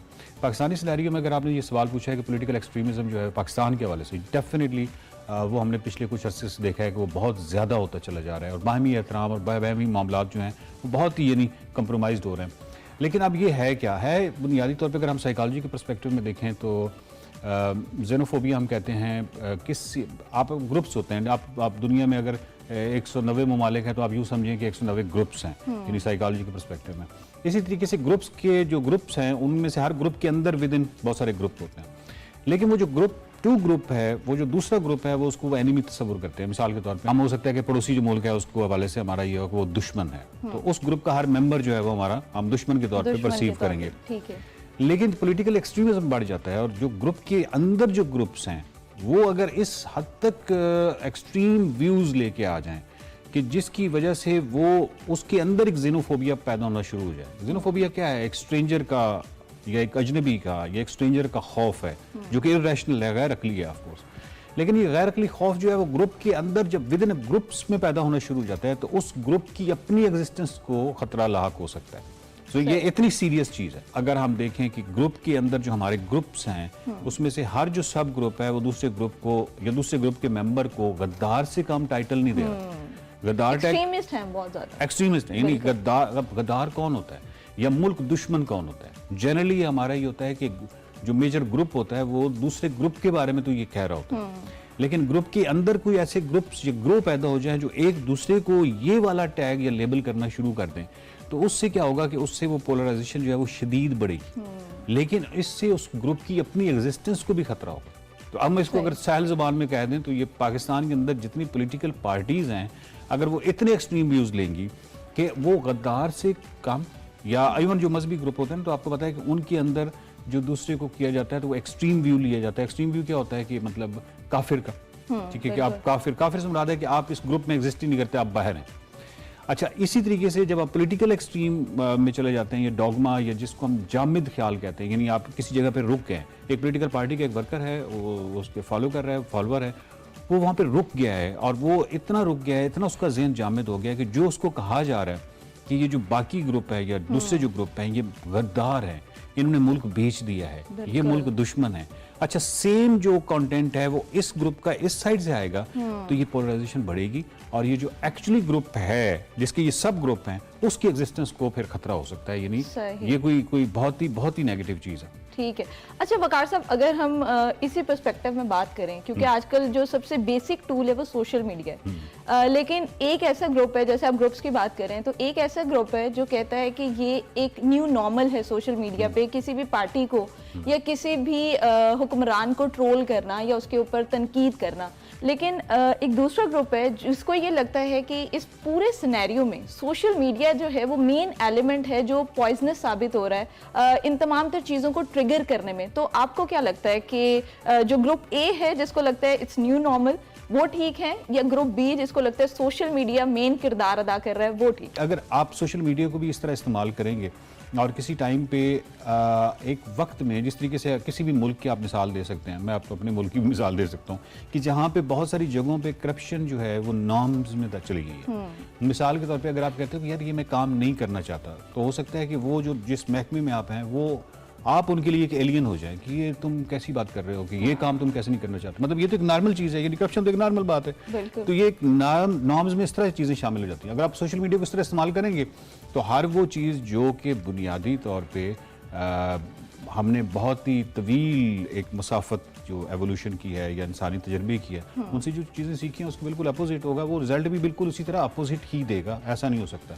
मिसाल के तौर पे इस तरह डेमोक्रेसी है, डेमोक्रेसी जो है वो बड़ी खूबसूरत चीज़ है, लेकिन ये जो पॉलिटिकल एक्सट्रीमिज़म है, ये पॉलिटिकल एक्सट्रीमिज़म आपको बाकायदा यानी साइंटिफिकली मैं आपको कह सकता हूँ कि ये अपोजिशन टू डेमोक्रेसी, ये डेमोक्रेसी की मुखालफत है। ये जो पॉलिटिकल एक्सट्रीमिज्म है ये उसकी मुखालफत है, क्योंकि तो वो फ्रेंडली एनवायरनमेंट ही नहीं रहा। नहीं है ना, डेमोक्रेसी तो बिल्कुल, और डेमोक्रेसी तो डायलॉग पे यकीन रखती है, मकालमे पे यकीन रखती है, बाहमी एहतराम पे भी यकीन रखती है और सिर्फ मकालमे पे रखती है। उसमें किसी तरह का तशद्दुद तो तस्वुर भी नहीं किया जा सकता। तो डेमोक्रेसी बिल्कुल और चीज़ है, तो ये आप बिल्कुल अपोजिशन में आ जाते हैं। सो हमारी, मेरा ख्याल, मैं अगर कंक्लूड करूं तो मैं ये कहूँगा कि एक तो आपने डेमोक्रेसी की अपोजिशन है इसमें पॉलिटिकल एक्सट्रीमिज्म में, और दूसरा जो है कि जो सब ग्रुप्स आपस में एक दूसरे को एक ऐसे इल्काबात या ऐसी चीज़ों से नवाजना शुरू कर देते हैं जो एक्चुअली ग्रुप को करता है या दुश्मन ममालिक एक दूसरे को करते हैं, तो फिर वो जो सब ग्रुप्स की वजह से वो जो ग्रुप है या पॉलिटिकल पार्टीज की वजह से वो जो मुल्क है उसकी एग्जिस्टेंस जो है वो खतरे में पड़ सकती है। ठीक है वकार साहब, एंड में मैं आपसे ये चीज़ पूछना चाहूँगी, जो पाकिस्तान की मौजूदा सूरत हाल है उसमें हम हर तरफ एक्सट्रीमिज्म ही देख रहे हैं पॉलिटिकली ख़ास तौर पे। अगर फ्यूचर में भी इसी तरह से चलता रहा तो पाकिस्तान की क्या हालत आपको नजर आती है? देखिए, ये इस तरह है कि जिस तरह कवानीन होते हैं, मिसाल के तौर पे पानी जो है वो हमेशा फराज से नशेब की तरफ बहता है, तो ये कानून है कि पानी ऊपर से नीचे की तरफ, कभी ऐसा तो नहीं हो सकता कि पानी नीचे से ऊपर जाए, ये कवानीन है, इनको आप फिजिकल लॉज कह दें। इस तरीके से कुछ लॉज जो है पॉलिटिक्स के अंदर है जो कि कवानीन की हद तक आप उसको कवानीन ही है। अगर आप उन कवानीन को एहतराम नहीं करेंगे या आप कवानीन के अगेंस्ट जाएंगे तो वो रिजल्ट वही निकलेगा जो कि डिस्ट्रक्शन की सूरत में निकलेगा। मकालमा जो है वो बुनियादी शर्त है, डायलॉग जो है वो बुनियादी शर्त है, बाहमी एहतराम बुनियादी शर्त है, फ्रीडम ऑफ स्पीच बुनियादी शर्त है, ये वुमेन एम्पावरमेंट बुनियादी शर्त है। ये तमाम चीज़ें हैं जिनकी ये बुनियादें हैं जिसके ऊपर आपने इमारत तामीर करनी होती है। अभी तक हमारा प्रॉब्लम ये है पॉलिटिकल एक्सट्रीमिज्म की वजह से कि हम अभी तक उन बुनियादों पे मुबाहिस कर रहे हैं, ठीक है, बजाय इसके कि इमारत तामीर करें, वो तो अनोज दिल्ली दूर रास्ता। ठीक है वकार साहब, किस तरह से हम इसको ओवरकम कर पाते हैं? देखिए, उसमें तो एजुकेशन ही है, एजुकेशन से अलावा तो सोशल मीडिया की जिस तरह आप कह रहे हैं कि इस तरह में इस्तेमाल हो रहा है, वो क्यों इस तरह इस्तेमाल हो रहा है? बिकॉज एजुकेशन नहीं है। मैं जब भी कोई मेरे पास पोस्ट आती है तो मैं क्यों उसको मैं वायरल करता हूँ या उसको मैं क्यों शेयर करता हूँ, जबकि मुझे एक पोस्ट को 10 जावियों से देखना चाहिए कि ये इसको जिसने पब्लिश किया है वो कौन है, क्या वो रिलायबल है, वो इसके अलावा उसकी लैंग्वेज क्या है। बहुत सारी ऐसी चीज़ें हैं जो कि मुझे 10 वो चीज़ें देखूंगा तो मुझे आइडिया हो जाएगा कि ये कितनी रिलायबल है, ये कितनी वैलिड है, तो मुझे इसको आगे शेयर करना चाहिए। लेकिन मैं उस तरह नहीं कर रहा। जो कम एजुकेशन वाले लोग होते हैं या कम एजुकेशन वाला तबका होता है, वो जनरली क्या करता है कि वो कन्फर्मेशन बायस का शिकार होता है। मेरा ताल्लुक अगर पीटीआई से है या नून लीग से है या पीपल्स पार्टी से है, तो मेरी जमात के वाले से जो भी चीज़ आएगी मैं उसको शेयर करूँगा। मुझे इससे कोई गरज नहीं है कि मैं 10 जावियों से उसको पोस्ट को देखता हूँ। ठीक है। और बाज लोग इस तरह भी करते हैं कि वो वीडियो देखते भी नहीं है, वीडियो सुनते भी नहीं है और शेयर कर देते हैं। Exactly, हाँ। उन्हें पता नहीं होता। थैंक यू सो मच वकार साहब फॉर योर टाइम। नाज़रीन, उम्मीद करती हूँ कि आज एपिसोड से आपको बहुत कुछ सीखने को मिला होगा, और अगर आपके अंदर या आपके इर्द गिर्द के लोगों के अंदर किसी भी किस्म का एक्सट्रीमिज्म पाया जाता है तो बैठ के इस बात पे डिस्कशन करें और इन चीज़ों को हल करें। Thank you so much.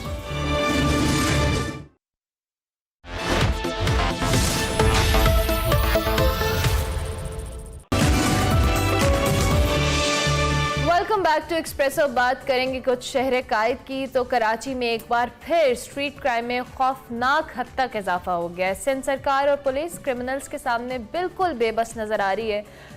CPSC के जारी जो अदाद शुमार है उनके मुताबिक गुज़िश्ता 10 माह के दौरान शहर कायद में 70,000 से ज़ायद वारदातें हुई हैं, जिनमें 100 से ज़ायद शहरी जान की बाजीहार बैठे हैं और 400 से ज़ायद अफराद जख्मी हुए हैं। पिछले साल इसी दौरान अरसे के बात करें तो 65,000 से ज़ायद चोरी, डकैती और राजनी की वारदातें रिपोर्ट हुई थी। और गुज़िश्ता साल की निस्बत अगर हम स्ट्रीट क्राइम की रेशो में बात करें तो 11%, 11% से ज़ायद इजाफा हुआ है। पुलिस ने शाहीन फोर्स भी बनाई थी मगर वो भी किसी काम नहीं आई और क्राइम कम होने की बजाय बढ़ते ही चले जा रहे हैं। बिल्कुल जी। चंद रोज कबल शहरियों ने फोन लाइन ठीक करने के लिए आने वाले 2 अफराद को मुश्तबा समझते हुए उन्हें पकड़ा और जान से मार डाला। गुज़िश्ता रोज़ शहर कायद के इलाके का एक इलाका है, यहाँ पे नामालूम अफराद के तशद्दुद से एक मोहम्मद शख्स जाँ बहक हो गया और मरने वालों पर बच्चा अगवा करने का इल्ज़ाम आयद किया गया। पुलिस और हुकूमत नाकाम क्यों हैं? अब तक न सिर्फ कि मसला हल नहीं हुआ बल्कि हल होने के लिए कुछ मैकेनिज्म बनाया भी नहीं गया, शुरू भी नहीं किया गया। ऐसा क्यों है? क्यों डाकुओं के रहमो करम पे आवाम को छोड़ दिया गया है? इसी पे हमने बात करी है। फैसल हुसैन साहब सीनियर साफ़ी भी हैं, हमारे ब्यूरो चीफ भी हैं, उनसे हम बात करते हैं और उनसे पूछते हैं कि वो इस वक्त हमारे साथ इस हवाले से क्या बताएंगे। और साथ फैसल साहब से हम ये भी जानने की कोशिश करेंगे जो बल्दियाती इंतखाबात के अंदर डिले था उस पर भी हाई कोर्ट ने एक हुक्म जारी किया है कि जल्द से जल्द ये इंतखाबात कराए जाएँ। 4 हफ्ते का टाइम मिला है, तो इस पर भी हम बात करेंगे। अच्छा फैसल भाई, एक तो थोड़ा सा अपना फ्रेम आप ठीक कर लीजिएगा ताकि बेहतर तस्वीर आपकी हम तक पहुंचे। और सवाल मेरा मौजूदा सूरत हाल के ऊपर है। बारहा आपसे बात की है, ये जो तस्वीरें हम दिखा रहे हैं अपनी टेलीविजन स्क्रीन के ऊपर, ये इंतहाई अफसोसनाक हैं और ये नई नहीं है, ना कराची के अवाम के लिए ना पाकिस्तान के अवाम के लिए। कराची के हवाले से ऐसा क्यों है कि एक जमहूरी हुकूमत होने के बावजूद यहाँ पे जिसका दावा पीपल्स पार्टी करती है, अब तक कोई मैकेनिज्म बनाया ही नहीं गया, शुरू ही नहीं किया गया इस सूरत हाल के बाद, जिससे कम से कम कुछ रोका जा सकता स्ट्रीट क्राइम्स को? देखिए, बहुत सारे इसके पहलू हैं। एक तो हुकूमत की नाअहली और जो बदइंतज़ामी और करप्शन है वो अपनी जगह है। फिर जो विजन की कमी है, बसीरत की कमी है, फहम की कमी है, वो अपनी जगह है। लेकिन इसका एक और भी एक अहम पहलू है, समाजी पहलू। जिस तरीके से माशरे में गुर्बत बढ़ रही है, बेरोज़गारी बढ़ रही है, लोगों की कुव्वत खरीद कमज़ोर हो रही है और जो पैसे वाला आदमी है मजीद पैसे से पैसे वाला तर होता चला जा रहा है। तो ये तबकाती तफरीक जो है, ये भी स्ट्रीट क्राइम का जो है ना एक बहुत बड़ा जो है सबब बन रहा है कि जब बाप अपने घर आता है, उसका बच्चा बोलता है कि मुझे भी आइसक्रीम खानी है, तो मेरे वो क्या कहते हैं, मेरे स्कूल के बच्चे आइसक्रीम खाते हैं या मुझे बाहर जाके खाना खाना है, तो वो वालिदैन अपने बच्चों की जो महंगाई है उसमें बुनियादी ज़रूरियात भी पूरी नहीं कर पा रहे।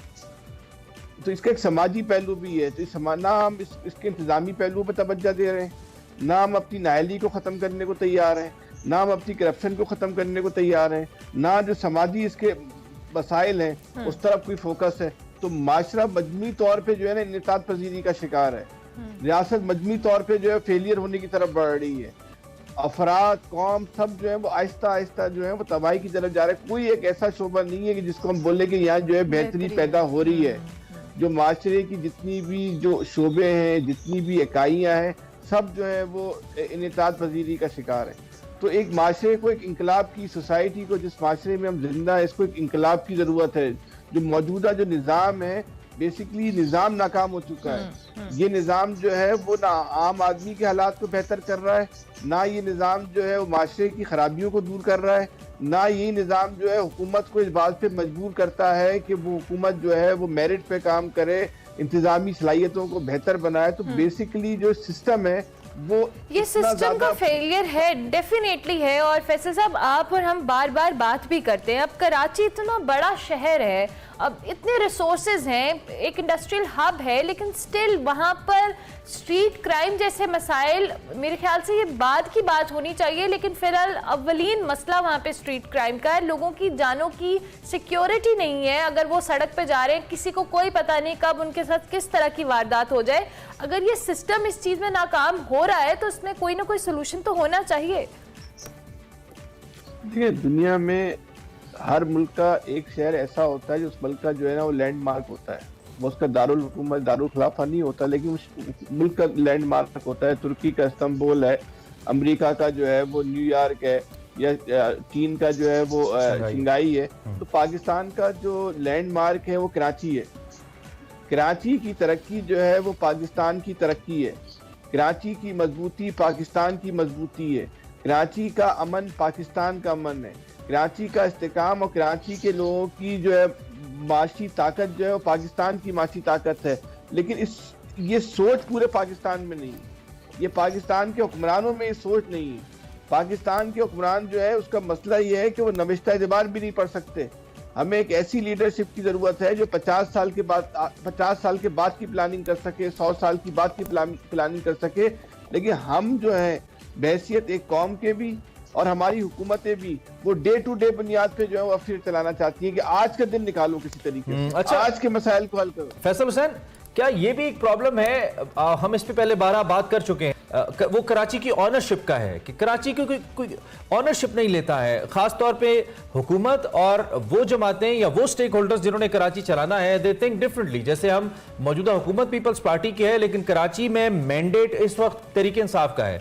इससे पहले हुकूमत पीपल्स पार्टी की थी, लेकिन मैंडेट समाओ एमकेएम का था।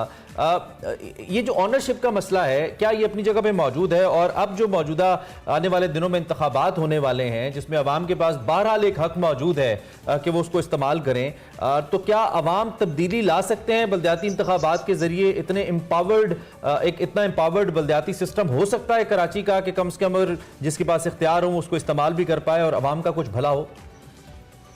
देखिए, ये जो ओनरशिप की आपने बात की, इस शहर में फसाद जो है ना ओनरशिप का ही है। कराची के जो स्टेक होल्डर्स हैं, इदारे हैं, सरकार 18 लैंड कंट्रोल एजेंसियां हैं।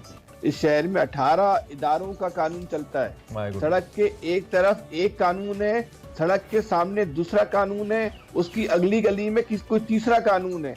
एक ही सड़क के ऊपर जो है वो यहाँ 3-3, 4-4 कानून चल रहे। शहर में मजमूई तौर पे 18 लैंड कंट्रोल एजेंसीज हैं। कराची को जो है वो चेन ऑफ कमांड की जरूरत है। ये जब बल्दियाती इलेक्शन की बात कर रहे हैं ना, जब मेयर कराची होता है ना, उसका दर्जा बाबा शहर का होता है, वो शहर का बाप होता है। लेकिन अगर आप एक कमजोर निज़ाम के जरिए, एक कंट्रोल निज़ाम के जरिए, एक अपाच, एक बिल्कुल ही ज़ईफ बाबा शहर पे लेकर आएंगे तो वो कोई तब्दीली नहीं ला सकता। वो 4 साल तक अपनी बीमारी का इलाज करता रहेगा, तो उसने मेरे शहर के लोगों की बीमारी को कैसे दूर करना है? 4 साल उसका फिर इख्तियार मांगते जाएगा। इस शहर को एक अपाज बाबा शहर की जरूरत नहीं है। इस शहर को एक ताकतवर निजाम की जरूरत है, खुदकार निजाम की जरूरत है, जो शहर में खुद रेवेन्यू जनरेट करे। इस शहर को माली वसाइल की जरूरत नहीं है। कराची के जो माली वसाइल हैं वो इतने हैं कि ये पूरा पाकिस्तान चला सकता है। कराची को ओन करें, कराची को आप बाइख्तियार बनाएं। अगर कराची के अंदर एक खुदकार, खुदमुख्तार और बाइख्तियार हुकूमत आ गई। फैसल, ये जो सूरत हाल है कराची में, क्या ये किसी की फेवर में भी है? उमूमी तौर पे जैसे हम, आपको याद है ना, कराची में टैंकर माफिया की हम बात करते थे, जी पानी नहीं आता टैंकर, तो वो टैंकर माफिया का होना किसी की फेवर में था। इसी तरीके से मुख्तलिफ माफिया मुख्तलिफ औकात में जो एग्जिस्ट करते हैं वो किसी न किसी की का उनको फायदा भी हो रहा होता है। तो क्या इस सिचुएशन का, जो केओस की सिचुएशन है, जो जराइम की सिचुएशन है, इसका किसी पॉलिटिकल या नॉन पॉलिटिकल स्टेक होल्डर को फायदा भी है और इसी वजह से वो इसको हल नहीं होने देता और वो पावर में भी है या पावर रखता भी है? ये तो बिल्कुल तयशुदा बात है कि मौजूदा जो निज़ाम है ना, वो पाकिस्तान की जो मौजूदा सियासी जमातें हैं उनको सूट करता है। जो ताकतवर सियासी जमातें, वो वफाकी हुकूमत को भी सूट करता है कि वफाकी हुकूमत का भी शहर में 30% 40% कंट्रोल है। ये सूबाई हुकूमत को भी जो है वो सूट करता है। अब एमकेएम बात करती है एक बाइख्तियार निज़ाम की, एक खुद मुख्तार निज़ाम की। एमकेएम कहती है कि सिंध गवर्नमेंट ने जो है वो इदारे को अपने कंट्रोल में लिया हुआ है। एमकेएम के पास 2 मिनिस्ट्रियां हैं, पोर्ट की और आईटी की। कराची का एक बहुत बड़ा लैंड कंट्रोल जो है वो पोर्ट के पास भी है। तो एमकेएम जो है वो सबसे पहले जो है मिसाल कायम करे और दे दे ये इख्तियार जो है वो लोकल गवर्नमेंट को, अपने हिस्से की लैंड लोकल गवर्नमेंट को दे दे। जहाँ KPT का कानून चलता है वहाँ KMC का कानून चला दे, लेकिन नहीं देना चाहता कोई भी आदमी। कोई किसी को आगे इख्तियार या ओनरशिप नहीं देना चाहता, सबके अपने मफाद हैं, अपने स्टेक्स हैं। बहुत शुक्रिया फैसल हुसैन के आप मौजूदा सूरत हाल पे बात कर रहे थे। जी, स्ट्रीट क्राइम बढ़े, ओवरऑल शहर कायद के मसाइल बहुत सारे हैं, लेकिन ओनरशिप लेने को कोई तैयार नहीं है और इसी तरह से बेचारी आवाम पिसती रहेगी और ये हुक्मरानों का अपना फ़ायदा रहता रहेगा। इसी नोट पर जी ब्रेक लेते हैं, ब्रेक के बाद हाजिर होते हैं।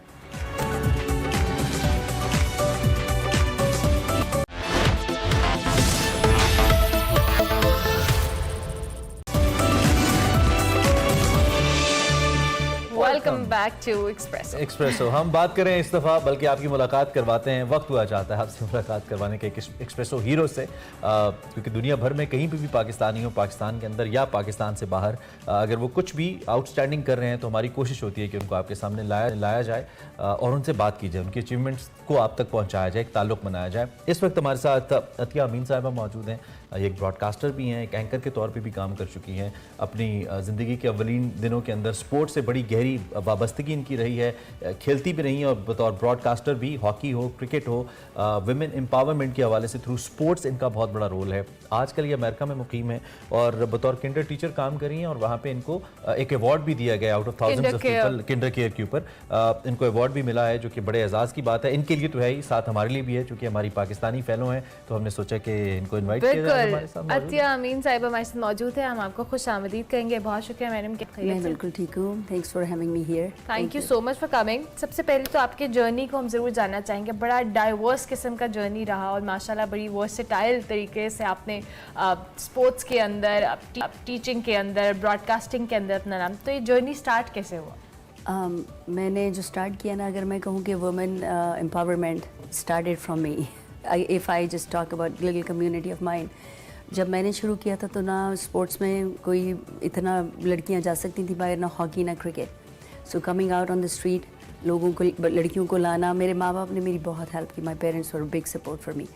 उससे मुझे बहुत इनकरेजमेंट मिली। तो चलते चलते बस वहाँ से जो मैंने सफ़र शुरू किया, कॉलेज में आई, कॉलेज से फिर खेलती गई और सारे ऑर्गेनाइजेशंस बन गई और इतना मुझे उसका खूबसूरती से उन्होंने इस स्पोर्ट्स को, क्रिकेट को स्पेशली इस ज़माने में एक्सपोज किया कि फिर खेलती चली गई, हॉकी खेली, क्रिकेट खेली, बहुत नाम किया। तो आज उस नाम की वजह से I gain so much confidence and मेरे लिए अमेरिका क्यों चली गई? शादी हो गई। अच्छा, ये बड़ा दिलचस्प हिस्सा होता है खातून की ज़िंदगी का, ख़ास तौर पर जैसे आपकी लाइफ रूटीन होती है, आपका प्रोफेशनल करियर होता है, व्हेन यू गेट मैरिड आपकी चीज़ें कुछ लोगों की तब्दील नहीं भी होती लेकिन हो जाती हैं। आपका तो मुल्क ही चेंज हो, पर्सपेक्टिव भी चेंज हुआ होगा और करियर पर्सपेक्टिव भी चेंज हुआ होगा। How was this change and how did you absorb that with your career turns जो आप ले रही थी इससे पहले? I just like that question, how did I absorb it? Definitely it's a very hard thing for someone who goes from I had a limelight over here. I was right in the limelight and I thought that I'm going to America. मेरे लिए तो CNN और मेरे लिए कोई मुश्किल नहीं है, मगर you have to struggle when you go to the different country in a different environment. मगर कॉन्फिडेंस अगेन I'll say और मेरा जो डिटर्मिनेशन थी उससे मुझे शुरू में बहुत मुश्किल हुई कि मैं कैसे एडजस्ट करूँगी। मैं तो वहाँ पे ये थी, मैं तो वहाँ पे वो थी, but you know having a nice companion with you and who support you there and माशाल्लाह I just You were lucky enough. I was lucky in that case. Yeah. So it was a new start, it was a new environment, everything was new. मगर मैंने बहुत support के साथ वहाँ adjust किया और फिर एडजस्ट करती चली गई। फिर आपको पता बच्चे हो जाते हैं, देन आप कहते हैं यही मेरा घर है। It was a big change. I still miss Pakistan के साथ, मेरी टाइज कभी खत्म नहीं हो सकती। ये ट्रांजिशन वैसे ही बड़ी डिफिकल्ट होती है, आपकी शादी की ट्रांजिशन इटसेल्फ बड़ी डिफिकल्ट है। सो अतिया साहिबा, ऑब्वियसली आपने वहाँ पे अब एज अ टीचर भी आप काम कर रही हैं और आपको वहाँ पे अवार्ड भी मिला। How was that experience? क्योंकि ब्रॉडकास्टिंग से आप शायद रिलेट कर सकते हैं लेकिन स्पोर्ट्स से आप उस तरह से नहीं कर सकते। टीचिंग में जब आप टीच करते हैं, मेरा ख्याल है teacher is a whole kind of a mentor for a child and आप अपने आप को पूरी तरह से प्रूव करते हैं उस प्रोफेशन में और मैं कहती हूँ कि अपने उस पैशन को बच्चों में रिफ्लेक्ट करते हैं। तो मैंने जब ये स्पोर्ट्स भी खेली, again confidence in a woman is very important और उसको जो उसकी आइडेंटिटी और स्किल्स एंड अपॉर्चुनिटीज़ है, अगर वो उसको गेन करने का समझ में आ जाए, that awareness then you can succeed anywhere. तो मेरा ख्याल है मेरे लिए ये बहुत बड़ा एक प्लेटफॉर्म था, यहाँ से जाना वहाँ, और उस एनर्जी के साथ जब मैंने ये अपना टीचिंग का शुरू किया तो जो मैं करती थी ना, वो लोग मुझे इतना इनकरेज करते थे। And they were like, society ने आपको सपोर्ट किया। अच्छा, मेरा सवाल, मैं चाहता हूँ जरा पाकिस्तान की हवाले से ज़्यादा बात करें, पाकिस्तानी वुमेन की हम ज़्यादा बात करें, क्योंकि आपका एक्सपीरियंस शायद कुछ लोगों के लिए बड़ा मशअल राह हो सकता है। आज जो 18-20 साल की लड़की है, एक यंग गर्ल है जो कि एम्बिशियस है, पढ़ रही है, कुछ करना चाहती है, या नहीं पढ़ पा रही लेकिन कुछ करना चाहती है, और आपके वक्त की आज से 15-20 साल पहले जब हम चले जाएं, उसमें कितना आप फ़र्क देखती हैं? क्या आज की लड़की ज़्यादा पहले से वेल अवेयर है, पावरफुल है, या नहीं, ये मामला सेम ही है? और कैसे उस एक माशरे के अंदर सपोर्ट किया जा सकता है उस लड़की को जो कि कुछ कर सकती है लेकिन उसे करने दिया नहीं जाता सोशल बैरियर्स की वजह से? मेरा ख्याल है कि ये बहुत इम्पॉर्टेंट है। आजकल तो social media is well informed and बड़ा इन्वॉल्व है। उस मेरे दौर से अब दौर की लड़कियां आर वेरी वेल अवेयर, लेकिन मेरे ख्याल से जो मैं ऑब्जर्व देखती हूँ और मुझे पता है कि उनको सिक्योरिटी चाहिए, सेफ्टी चाहिए। जैसे हम बात करते हैं कि स्ट्रीट पे जब आप चल रहे होते हैं, वहाँ अमेरिका में या किसी यूरोप में कंट्री में जब आप चले जाएँ, जो वुमेन सिक्योरिटी है, जो सेफ्टी है, वो इतनी इंपॉर्टेंट है, प्रायोरिटी है कि अगर आप चलती, वो कोई आप ऑफिस में भी नहीं बैठे, if you just walking on the street, a woman knows कि मैं सेफ हूँ, मैं सिक्योर हूँ। Nobody even dare to, you know, होते हैं हर जगह प्रॉब्लम्स होते हैं, मगर इन जनरल वहाँ नहीं होते। यहाँ की आज की लड़कियों को मैंने देखा है और मैं बहुत इनकरेज करती नहीं है। तो ये जब वो बाहर आती है ना, ये बाहर आना, freedom is not women empowerment. I think the identity और उनकी सेल्फ बीइंग, एक्सेप्टेंस, उनकी जो चॉइसेस है ना फॉर द राइट डायरेक्शन, और उसको सिर्फ सपोर्ट से किया जा सकता है। सेफ्टी बहुत इंपॉर्टेंट है। अगर उनको सेफ्टी नहीं देंगे ना, तो आप उनसे कुछ भी एक्सपेक्ट नहीं कर सकते। तो मैं बड़ी खुश हूँ, मैंने वुमेन स्टेडियम में देखा, लड़कियों की तस्वीरें लगी हुई कज़ाफ़ी स्टेडियम में। मैं ड्राइव करके गई, मैंने वो हॉकी स्टेडियम में देखा, वहीं से मैं खेलती गई।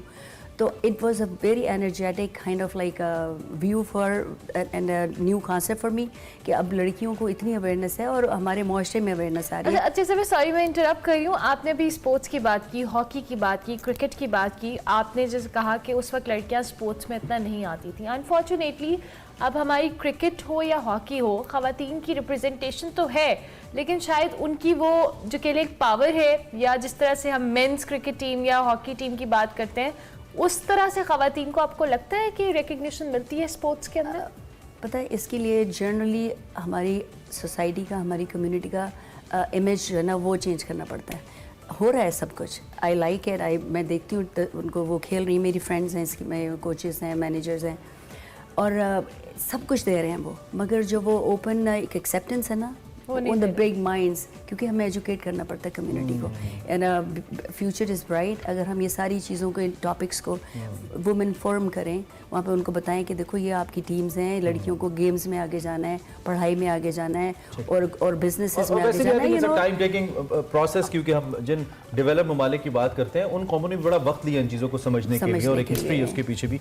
वी होप कि हम जल्दी इस पे काबू पाएं। एक चीज़ ऐड करना चाहूँगी, सॉरी, कि जब आप ये सारे वुमेन एम्पावरमेंट और लड़कियों को बाहर लाने की बात करते हैं, तो हमारे पूरे इन जनरल उनको ये एक्सेप्ट करना चाहिए, ये आज़ादी नहीं है, it's not freedom. Because some people, I talk to people around, आज़ादी नहीं है। I mean it is freedom, but it's freedom within certain limits and let them grow.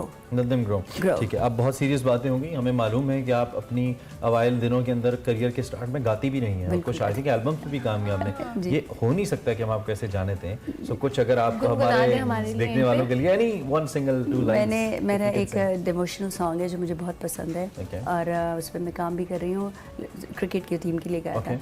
हाथ में मेरे हाथ दो, तुम भी आगे बढ़ो, हाथ में मेरे हाथ दो, तुम भी आगे बढ़ो, इसी तरह से बढ़ते जाओ, पीछे ना हटो, इसी तरह से बढ़ते जाओ, पीछे ना हटो। नाइस। ये बॉयज के लिए, ये सिर्फ गर्ल्स के लिए? ये इस वक्त जो समझ हमारे बॉयज भी रुक जाते हैं ना, क्रिकेटर बॉयज जो हैं। Well Atiya, mean thank you very much, आप हमारे पास तशरीफ लाई। Anything you would like to say to मैं इसके साथ साथ मैंने अभी बुक्स भी लिखनी, क्योंकि मैं बच्चों की फील्ड में हूँ, early childhood foundation is very important to me, तो मैंने अभी ये बुक लिखी है, फर्स्ट अटेम्प्ट है मेरी, मॉली फर्स्ट एड जिमनास्टिक्स, क्योंकि मैं जिमनास्टिक भी सिखाती हूँ, IMCA में कोच। सो ये मेरी फर्स्ट अटेम्प्ट है और मैं चाहती हूँ कि बच्चों को यहाँ पर भी और हमारी यंग बच्चियों को इस कैमरा में कुछ कहें आप अपनी जर्नी को लेकर, advice them something. I would like to say that this is the time, right time. Once you just know your self-awareness, once you know your determinations, your skills, find the opportunities and go for it. Before reality comes the dream. Lovely, Reality comes lovely. with- That's amazing. Thank you very much once again. बहुत शुक्रिया. Keep inspiring, keep writing, keep doing the work that you're doing. यकीनी तौर पे बड़ी आप हमारे लिए एक अच्छी मिसाल हैं और ख़ासतौर पे हमारी ख़वातीन के लिए, चूँकि ऐसी मिसालें कम हैं हमारी सोसाइटी में। खैर अतिया अमीन साहिबा का सफ़र कैसा रहा? इनके सफ़र से एक चीज़ हमने सीखी है कि अगर आप कुछ करना चाहते हैं, एक ख्वाब आप देखते हैं, तो उस पर आप उसको आप अमली जामा पहना सकते हैं। All you need is determination and your hard work, तो आप अचीव कर सकते हैं। तो ज़रूर कोशिश कीजिए, इंशाल्लाह you will get that what you want. Break लेंगे, ब्रेक के बाद हाजिर।